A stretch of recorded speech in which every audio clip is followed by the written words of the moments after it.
সম্মানিত দর্শক, আসসালামু আলাইকুম। দেখে নিন বাংলাদেশের ছদ্মবেশে কিছু সুশীল বৃন্দ।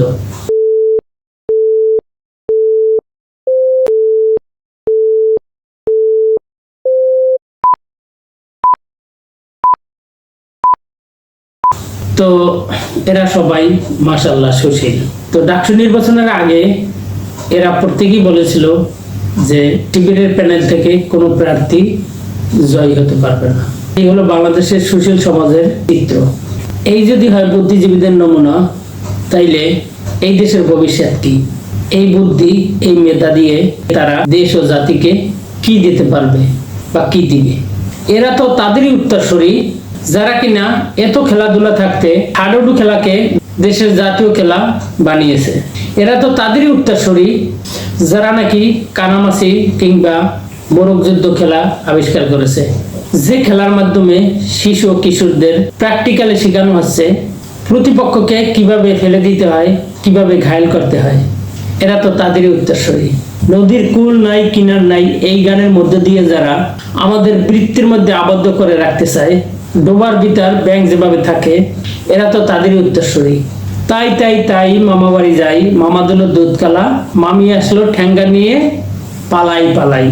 এই কবিতার মধ্য দিয়ে আত্মীয়র বন্ধন, সৌহার্দ্য, সম্প্রীতি বিনষ্ট করার চেষ্টা করা হচ্ছে। এরা তো তাদেরই উত্তরসূরি। এরা শিক্ষায় শিক্ষিত হয়ে বড় বড় ডিগ্রি নিয়ে বুকে লালন করে ধারণ করে কুশিক্ষা। এদের কারণে বারংবার আমরা পিছিয়ে পড়েছি, হতে পারিনি মর্যাদাশীল জাতি। এরা বারবার আমাদের পতাকার জায়গায় পতাকা রেখে টুকরে টুকরে খেয়েছে, চেষ্টা চালাচ্ছে আমাদের মানচিত্রকে দুই আঙ্গুলের ফাঁদে ফেলে চ্যাপ্টা করে দিতে। এরা এই নামদারি ছদ্মবেশী সুশীল কার বা কাদের পারপাস সাফ করে তা আর আমাদের জানার বাকি নেই। কিন্তু আমরা বারবার এদের ধোঁকা খেয়ে, হোঁচট খেয়ে আজ আমরা শক্ত ধীর পায়ে দাঁড়িয়েছি। বুক ভরা হিম্মত নিয়ে, রক্তমাখা চক্ষু দিয়ে, সিংহের মতো হুঙ্কার দিয়ে এদের আগ্রাসনকে আমরা রুখে দেব। এদের কোনো ষড়যন্ত্রকে আর আমরা সফল হতে দেব না। একে একে সবার মুখ খুলে দেব জাতির সামনে। তো যারা এই ছদ্মবেশী সুশীল, আজ সময় এসেছে তাদের চিহ্নিত করে এদের বয়কট করার। দরকার নেই আমাদের এই কুলুষিত সুশীল সমাজ, যারা কিনা এক প্যাকেট সিগারেট, এক কাপ চায়ের বিনিময়ে বিক্রি হয়ে যায়, যারা কিনা সকালে এক কথা বিকালে আর এক কথা বলে। দরকার নেই আমাদের এই সুশীল সমাজ যারা কিনা নিজের আখের গোছাতে ব্যস্ত। দরকার নেই আমাদের এই সুশীল সমাজ যারা কিনা আমাদের অগ্রযাত্রাকে বারবার রুখে দেয়। তাই আসুন সবাই আমরা এদেরকে চিহ্নিত করি এবং এদের বিরুদ্ধে রুখে দাঁড়াই।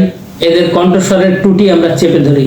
দর্শক ভালো থাকবেন, আশেপাশে সবাইকে ভালো রাখবেন। আল্লাহ হাফেজ।